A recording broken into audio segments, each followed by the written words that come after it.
Tu saya kata ramai pemimpin India daripada Pakatan Harapan tak nampak pun, batang hidung pun tak nampak di kuil tersebut. So how do you want to call yourself as leader? Betul. See, end of the day this goes back, Sudan. Tapi kenapa brother? Kenapa you rasa mereka tak turun? Kenapa ya? Kalau kita mereka takut, ini pandangan ini I punya assumption lah. Okay.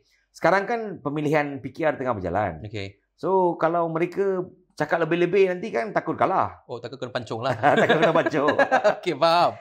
And then Sultan kena faham, orang yang nak turun untuk majlis pecah tanah tu adalah PM. Betul? So kalau dia orang pergi bersuara lebih-lebih, takut juga kena pancung. Hilang jawatan lah. Maybe, I know, that's my assumption lah. Betul. So the word yang mungkin saya nak guna ialah bacul lah. Sebab saya tu PM itu ada guna bacul. Maksudnya tak penakut kan.